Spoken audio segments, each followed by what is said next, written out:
Bien, mis queridos, sin más que decir, les invito a buscar en el libro de los Hechos, allá en el capítulo 5.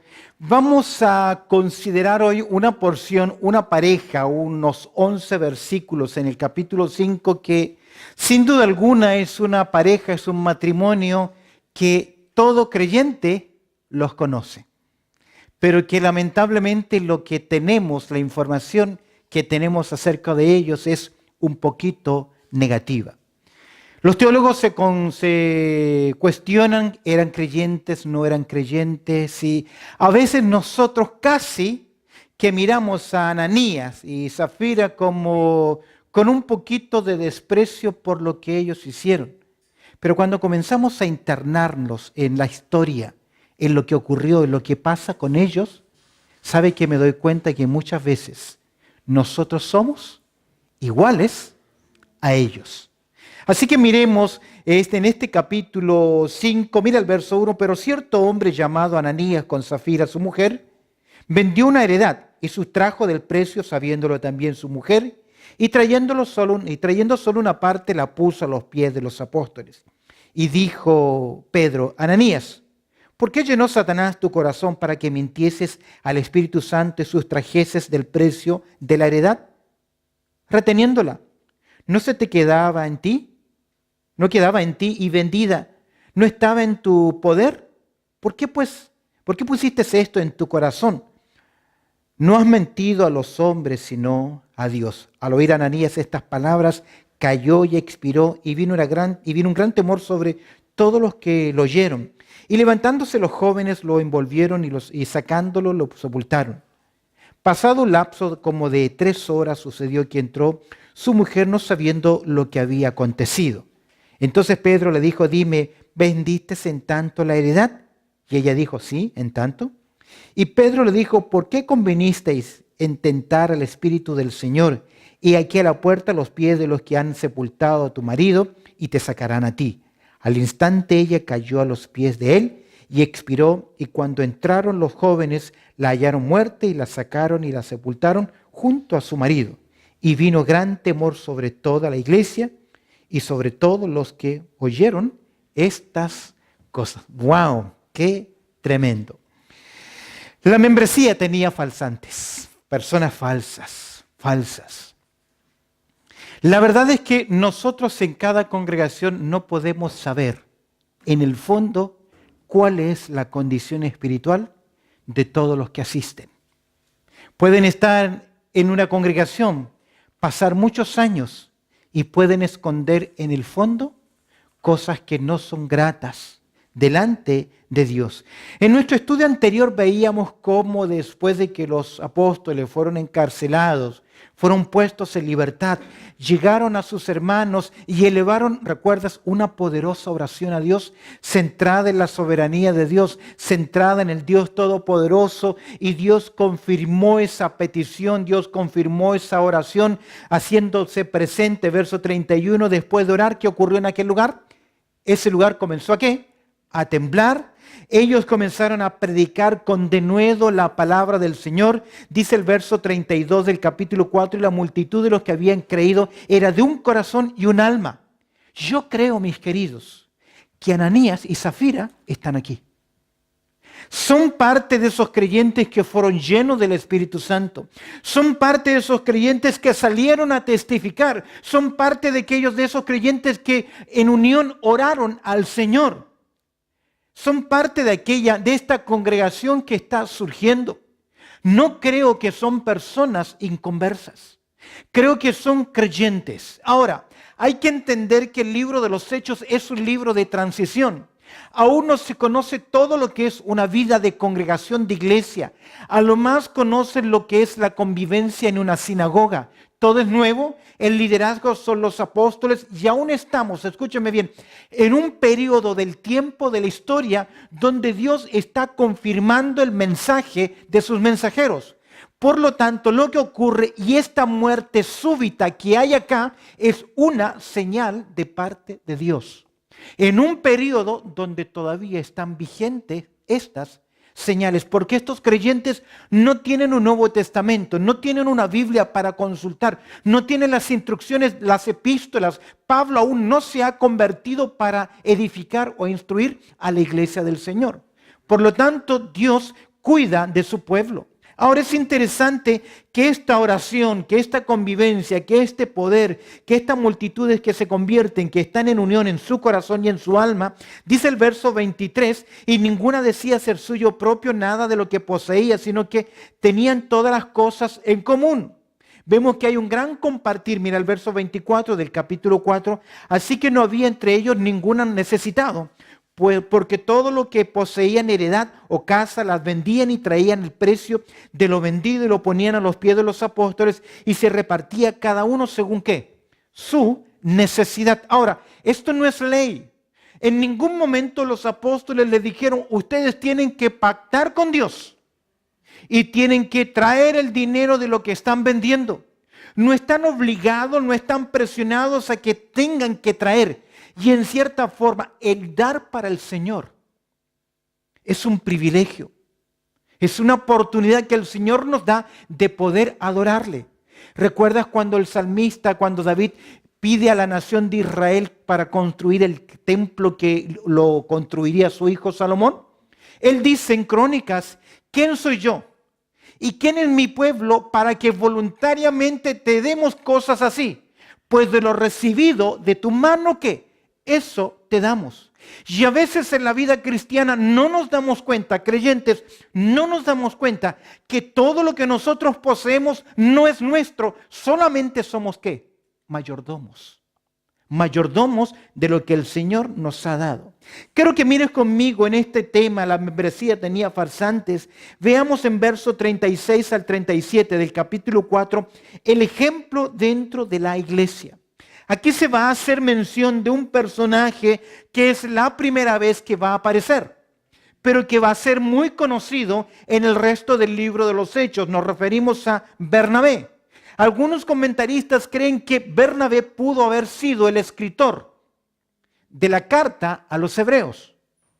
Un personaje del principio de la era cristiana dice que es muy posible, Eusebio dice que es muy posible que este Bernabé o este José haya sido parte de esos 70 hombres que el Señor Jesucristo envió a predicar en Lucas capítulo 10.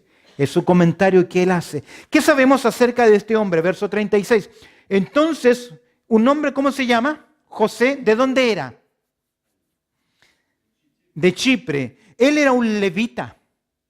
Ahora, por la ley de Moisés había dicho que los levitas no iban a poseer una tierra, una casa. Obviamente que ya estamos en el tiempo del Imperio Romano y él vive en una isla en la parte oriental del mar Mediterráneo en tiempos del Imperio Romano. A quienes los apóstoles pusieron por sobrenombre ¿qué? Bernabé, que traducido es hijo de consolación. Es decir, que este hombre ahora no sabemos por qué está en Jerusalén, si es porque él vive en Chipre, muy lejano a Jerusalén. Es posible que él haya venido de visita. ¿Recuerdas que él tiene un sobrino? Se llama Juan Marcos.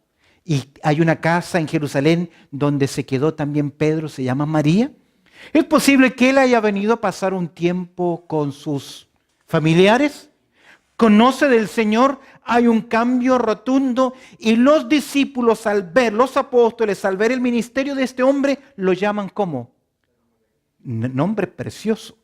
Le dan un apodo, un sobrenombre y le dicen, oye, tú pareces una persona conciliadora.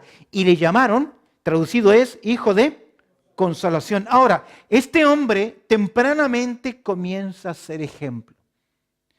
Viene muy bien el título que le dieron, porque si hubo alguien quien trataba de conciliar, fue él quien fue a buscar al apóstol Pablo. Y lo trajo a los apóstoles cuando los apóstoles en Jerusalén no creían en la conversión de Saulo de Tarso.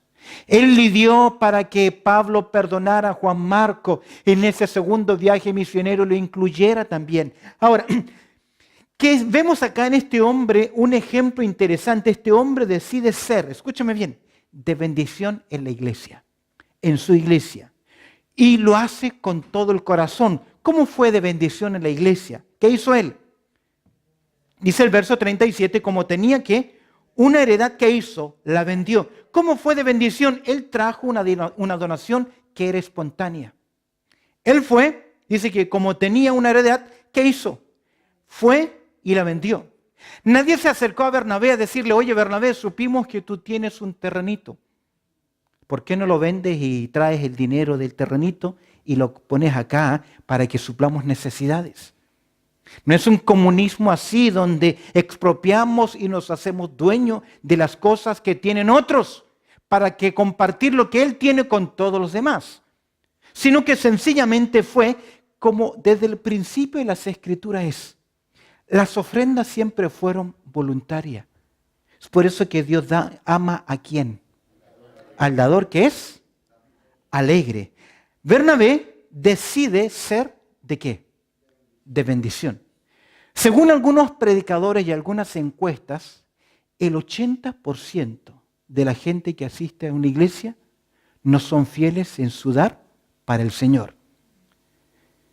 Por eso no creo, mis queridos, ahora, yo creo que el dar es una cuestión del corazón.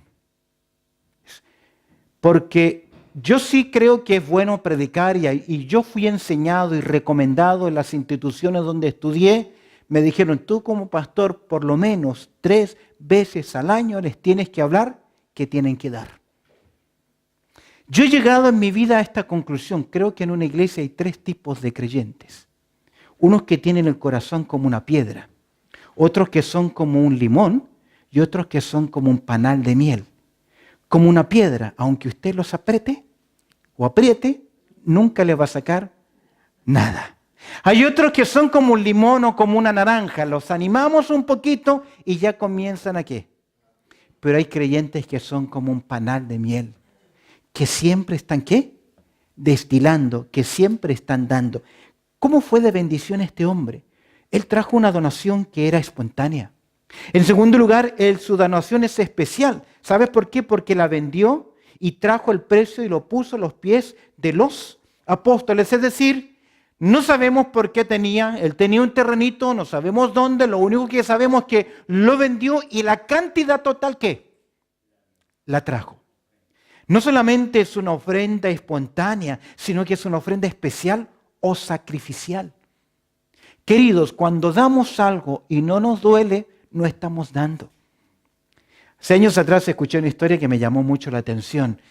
Estaban comiendo el niño en la casa un rico bistec, un bife chorizo, era en Argentina, jugosito. Y la mamá veía que a cada ratito el niño cortaba un pedacito de carne y lo guardaba abajo. Y seguía comiendo y cortaba otro pedacito y lo guardaba. Y la mamá le preguntó, hijo, ¿qué estás haciendo? Le estoy guardando unos pedazos de carne a mi perro. Le dijo su mami, no te preocupes, yo me encargo de eso. Al final de la comida le vamos a dar. Y se comió el niño su pedazo de carne y luego su mamá le dio las partes gruesas, la grasa, pedazos de hueso y los pellejos de la carne. Y va el niño y le dice a su perrito, mira perrito mío, yo te había preparado una ofrenda y mi mamá te mandó una limosna. Eso es a veces lo que damos para el Señor. Pero esta ofrenda fue una ofrenda espontánea, fue una ofrenda especial y sin duda alguna fue una ofrenda también ejemplar. Nadie le dijo nada, pero él tomó esto y lo puso a los pies de los apóstoles. Creo, mis queridos, que este tema del dar es un asunto de mi corazón y el Señor, nada más. Yo agradezco al Señor la ofrenda que levantamos el domingo, porque entre promesa y ofrenda fue una muy buena cantidad, $1,500. Creo que en la historia de la iglesia, primera vez que levantamos una ofrenda de amor de esa cantidad. Doy gracias al Señor por eso. Y aquí encontramos entonces el ejemplo dentro de la iglesia. Ahora, esto, algunos lo estaban observando. Oye, a este ya los apóstoles le dieron un nombre. Y eso pudo haber despertado en otros, ¿qué cosa? Lo que es común, envidia. Veamos en segundo lugar y rápidamente el engaño dentro de la iglesia. Por las Escrituras sabemos que donde Dios actúa, ¿quién también lo hace? Satanás. Y vamos a ver acá que Satanás va a tomar el corazón de ciertos creyentes y siempre lo va a hacer para producir dentro del pueblo del Señor dolor y sufrimiento. Los personajes, ¿quiénes son? Tenemos una pareja conocida en la historia del cristianismo como símbolo, lamentablemente, del engaño dentro de la obra de Dios. La historia de Ananías en el libro de los Hechos y Zafira. Mira qué interesante, pero cierto hombre llamado como, verso 1, Ananías, nombre que significa misericordia de Dios. Oye, qué lindo nombre, misericordia de Dios, oh Jehová te ha favorecido. Eso significa su nombre. Pero cierto hombre llamado Ananías, no confundir con el que ora con el apóstol Pablo, en Hechos capítulo 9. Con Zafira, su mujer, nombre que significa algo hermoso, vendió una heredad. Ahora, ¿por qué lo hicieron? ¿Qué los obligó? No hay obligación en esto. Yo creo que ellos vieron a Ananías y Zafira, vieron lo que ha ocurrido con ahora Bernabé. Cómo se congraciaron los apóstoles con él y dijeron ellos, ¿y por qué no nosotros? Vamos a hacer algo similar para que ellos también y la congregación nos pueda ver. Viene a mi mente cuando los fariseos ofrendaban.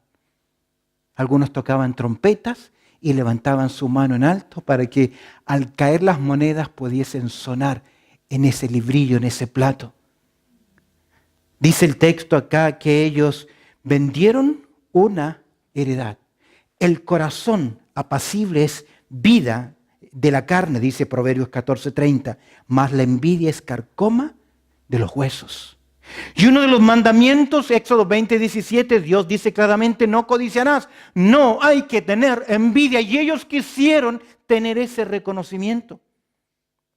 Me viene a mi mente Filipenses capítulo 1, verso 15. Cuando Pablo dice, algunos predican a Cristo por envidia. ¡Wow! Eso significa que podemos hacer cosas buenas, cosas muy buenas, pero con motivaciones que son correctamente equívocas. El engaño dentro de la iglesia, ya hemos visto el ejemplo dentro de la iglesia, un hombre que decidió ser de bendición en una ofrenda espontánea, especial y ejemplar. Pero mira ahora el engaño dentro de la iglesia, los personajes, mira en segundo lugar el proceder de esta pareja, de estos personajes. Dice el verso 1, pero cierto hombre llamado Ananías y Zafira vendieron una heredad. Vendieron una heredad, ¿y qué más? Verso 2. Y sustrajo del precio. Aparentemente en una totalidad. ¿Y ellos qué hicieron? Cortar una parte. ¿Cuál era el problema? ¿Podían hacerlo? ¿Tenían libertad para hacerlo? Ellos podían haber dado el 10% de la venta, podrían haber dado el 50% de la venta, pero aquí entendemos, la idea es que ellos vendieron y casi vienen diciendo, esto es lo que nos dieron y esto es lo que hemos traído acá. Y subtrajeron algo del precio. Mira lo que dice el texto, el verso 2. ¿Qué dice? Sabiéndolo también, ¿quién? Su mujer. Pedro en verso 9 le va a decir, ¿por qué ustedes convinieron en esto? Es decir, que se sentaron Ananías y Zafira. Hablaron, planearon, organizaron y ejecutaron una venta donde incluyeron un pequeño engaño. Zafira, me llama la atención, sabiéndolo también que su mujer. Ella, que de acuerdo a las Escrituras, debía ser ayuda idónea, se convierte en una cómplice idónea. Queridas hermanas, cuando varones, sus esposos, están equivocados, ustedes no pueden llevarle el amén. Ustedes con mucha sabiduría, con mucho temor del Señor les deben decir, creo que lo que estás decidiendo, lo que estás haciendo, no es correcto, no es lo que Dios quiere. No tengo paz en lo que estamos haciendo. Pero aquí ambos estuvieron de acuerdo en una cosa, aparentar algo que no se era. ¿Cómo se llama a eso? ¿Aparentar algo que no se es hipocresía. Hipocresía. Déjame decirte algo, puede ser un pecado muy común en la iglesia. Por eso siempre he dicho, para conocer la realidad espiritual de un hombre o de una mujer, hay que preguntarle a su cónyuge y a sus hijos en sus casas, ¿cómo son realmente? Porque acá no lo podemos medir, acá no lo podemos saber, acá no sabemos qué es realmente, porque aquí encontramos a dos personas que se ponen de acuerdo para aparentar algo. Es por eso que el Señor Jesucristo en Mateo capítulo 23 le dijo claramente a los fariseos como hipócritas.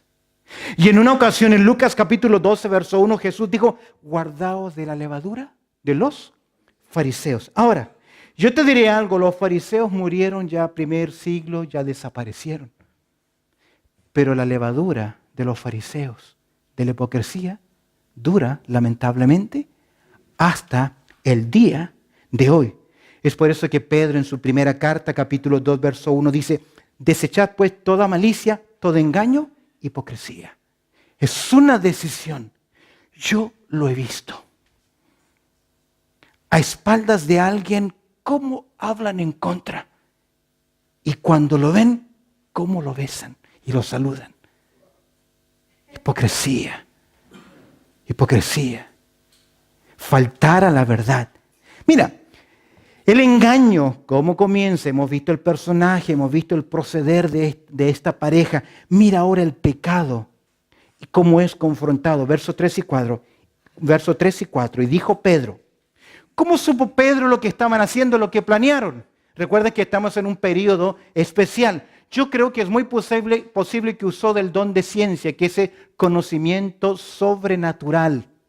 Pedro supo exactamente qué estaba pasando con esta pareja, con este hombre que llega ahora, porque aquí vamos a ver, y dijo Pedro a Ananías, porque es posible que él viene y dice, esto es lo que hemos hecho, lo hemos vendido y hemos traído, y la esposa por otra parte en el mercado, ¿qué está haciendo? Porque no sabemos nada de ella. Ella no se entera de lo que está pasando acá. Y dijo Pedro, Ananías, mira lo que le dice, mira el discernimiento. ¿Por qué llenó quién? Satanás tu corazón. ¿Por qué Satanás? Porque él es padre de qué? De mentira. ¿Cómo cayó Eva? ¿Cómo caen los creyentes? ¿Cómo caen los creyentes en la tentación? Por el engaño de Satanás. La sutileza. ¿Cuál es la virtud del engaño? Que no lo vemos. Hipocresía y el engaño no lo vemos. ¿Te has fijado que a veces en nuestra casa puede que haya un mal olor? Y no sabemos lo que es. Por ahí se murió una rata entre medio del techo y hay mal olor. Pero después de un tiempo ya no sentimos el mal olor. Solo tenemos que salir y al volver a entrar nos damos cuenta que hay algo que está mal. Déjame decirte algo, que a veces el engaño y la hipocresía se interna tanto en nosotros que ya no nos damos cuenta, que comenzamos a mentir, ya casi patológicamente, que ya es natural justificarnos diciendo que una mentira. Y se convierte esto como estilo de vida. ¿Por qué mentiste? Dice a quién. Para que mintieses al Espíritu Santo y sustrajese del precio de la heredad. Teológicamente esto es importante. ¿Por qué teológicamente? Porque aquí encontramos que el Espíritu Santo no es una fuerza, sino que es una persona. Solamente a personas se les puede ¿qué? Intentar engañar. Ahora, ¿podían engañarlo? Es decir, que ellos llegaron al convencimiento que podían aparentar, prepararon una trama, se sentaron, lo planearon, lo ejecutaron, creyendo que nadie se iba a dar cuenta. Ellos son creyentes. El creyente carnal aparenta lo que no es. Creyendo que porque si los demás lo ven muy espiritual, Dios no se va a dar cuenta. El Salmo 139, verso 7 dice, ¿dónde huiré de quién? De tu espíritu. ¿Era posible engañar a Dios? Mira lo que dice ahí. para que mintieses al Espíritu Santo. Mira el verso 4. Mira cómo el pecado es confrontado. Reteniéndola, no se te quedaba en ti y vendida no estaba, ¿qué? En tu poder. ¿Qué le está diciendo Pedro? ¿Por qué hiciste eso si tú hubieses querido dar una parte? ¿Cuál es el problema? ¿Alguien lo obligó? Creo que en una iglesia no podemos obligar al pueblo del Señor a que tiene que dar. Si no surge de un corazón dadivoso, no hay más. Cuando uno lee 2 Corintios en el capítulo 8, los hermanos de Macedonia eran más pobres que los hermanos de Jerusalén. Y dice Pablo que le pidieron con ruego. Casi la idea es que se pusieron de rodillas diciéndole, Pablo, permítenos compartir este privilegio. ¿Sabes qué, queridos? Cuando nosotros damos el tiempo de la ofrenda, es cuando más nos parecemos a Dios. Porque Dios es un Dios, ¿qué? Dador. Por eso, cada uno dé como propuso en su... Ahora, ¿sabes cuál es el problema que yo tengo con ese versículo? Que el corazón del hombre es, ¿qué? Engañoso. Ok. ¿Por qué pusiste esto en tu corazón? Confrontación directa a la acción pecaminosa. No has mentido a los hombres, sino ¿a quién? A Dios. Mira qué interesante. Primero se le dice que mintió ¿a quién? Al Espíritu Santo, y ahora se le dice que mintió ¿a quién? A Dios. ¿Por qué pusiste esto en tu corazón? No has mentido a los hombres, sino a Dios. La mentira no, tarde o temprano, se manifiesta. Yo me acuerdo, estaba en la básica y se me ocurrió como mi abuela tenía el monedero, y chauchera le llamamos los chilenos, siempre encima ahí. Un día le saqué, vi unas moneditas sueltas y las saqué. Y me compré unos chicles. No se dieron cuenta. Semana siguiente ya no fueron unas moneditas. Fue un billetito. Y me compraba chicles y cositas en el colegio. Me encantaban porque habían unos dulces con unas calcamoneas, stickers. Y me gustaba coleccionarla. Y yo cada vez que me compraba un dulce, le pegaba una calcamonía, una sticker a mi bicicleta. Ya cuando comenzaron mis abuelos a darse cuenta que el dinero estaba faltando, algo estaba pasando. Me confrontó mi pobre abuela y yo el angelito que le dije, no, pero lo que no me di cuenta, que cada día yo le ponía más sticker a mi bicicleta. Y ya era evidente que me pillaron por la bicicleta. Queridos, la mentira, tarde o temprano, ¿qué? Se descubre. Ahora, pero cuando la mentira no se reconoce, aquí encontramos que un hombre no reconoce el pecado, es confrontado. ¿Cuál es la penalidad? El tiempo se nos ha ido. Verso 5. Al oír Ananías estas palabras, ¿qué? Cayó y expiró, muerte súbita. Recuerde que estamos en un periodo de señales. Esto es una señal para la iglesia. Y vino, ¿qué cosa? Gran temor sobre todos los que lo oyeron. Es decir, que el castigo fue evidente. ¿Recuerdas cuando la nación de Israel va a poseer la tierra de la Canaán? ¿Qué ocurrió con Cam? A Cam, ¿qué ocurrió con él? ¿Ah? Pero vino también, ¿qué cosa? El juicio de Dios de forma ejemplar. Mira el verso 6. Y levantándose, me llama la atención, los jóvenes lo envolvieron y sacándolo, lo sepultaron. Jóvenes. Hombres jóvenes que están para servir dentro de la obra. Aunque sea cargar cuerpos muertos. Mira el verso 7. Pasando un lapso de 3 horas, nadie le dijo a Zafira. No lo velaron, no lo lloraron, sino que fue evidente el juicio divino. Pasando el lapso de 3 horas, sucedió que entró su mujer, ¿qué dice el texto? No sabiendo lo que había acontecido. Mira el verso 8. Entonces Pedro le dijo, dime, ¿le está dando la oportunidad de qué? ¿Vendiste en tanto la heredad? ¿Lo habrá pensado? ¿Qué? ¿Habrá dado más mi esposo? ¿Habrá dado menos? ¿Qué habrá pasado por su mente? No lo sabemos. Ella dijo, sí, en tanto. Lejos de arrepentirse, siguió ¿con qué? Con el engaño. Proverbios 28:13 dice, el que confiesa sus pecados y se aparta, alcanza la misericordia. Pero cuando caemos en ese estado de engaño, seguimos justificándonos, ¿cómo van a haber cambios? Si el principio del cambio es reconocer la condición en la cual yo estoy. Y ella dijo, sí, en tanto. Mira el verso 9. Pedro le dijo, ¿por qué planearon esto? Convenisteis en tentar al Espíritu del Señor. Y aquí a la puerta los pies de los que han sepultado a tu marido y te sacarán, ¿qué? Wow, ese shock tremendo. Se te dice, te mataron al cónyuge. ¿Qué dice el verso 10? Al instante ella cayó a los pies de él y expiró. Y cuando entraron los jóvenes, seguimos trabajando, la hallaron muerta y la sacaron y la sepultaron junto a su marido. No hubo nada de ceremonia. Los judíos normalmente preparaban el cuerpo. Nadie lloró. Escucha lo que escribió un comentarista. Lamentablemente en algunas ocasiones hoy en día, al morir miembros de la iglesia mundanos, se les ofrecen muchas flores y se les elogia. Hay un servicio bonito, emotivo en la funeraria y en otro lugar o en el panteón. Y siempre fue un creyente que fue ¿qué? Hipócrita.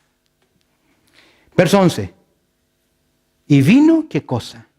Gran temor sobre toda la iglesia. Déjame decirte un detalle interesante. Es la primera vez en el texto griego que aparece la palabra iglesia. Aunque aparece en el capítulo 2, verso 47, para nosotros en el texto griego es la primera vez que aparece. Déjame decirte algo. En el capítulo anterior hay gran gozo, hay grande alegría. ¿Pero qué hay ahora? ¿Ah? No. ¿Hay gran qué? Temor sobre la iglesia. Y sobrevino, dice, y sobre todos los que oyeron estas cosas. Es una señal. ¿Qué oyeron? Mira el verso 13, terminamos. De los demás, ¿qué dice el texto? Ninguno se atrevía a juntarse con ellos, mas el pueblo los alababa grandemente.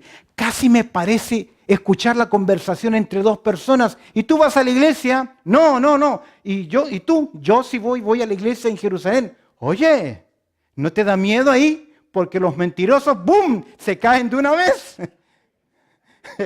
¿No te da miedo asistir ahí? Gracias a Dios que hoy no estamos en ese tiempo. Porque a lo mejor no tendrían pastor. Damos gracias al Señor. Terminemos. Es imposible servir a dos señores a la vez. Amén. Mire la aplicación. Dios siempre condena la hipocresía, pero puede convertirse en estilo de vida. Dios tiene celo por su iglesia. Dice el Salmo 93:5, la santidad conviene a tu casa. Debemos reconocer nuestros privilegios y responsabilidades de pertenecer a la iglesia del Señor. En 2 Timoteo hay un llamado interesante. Conoce el Señor a los que son suyos. 2 Timoteo 2:19. Y agrega, apártese de iniquidad todo aquel que invoca el nombre del Señor.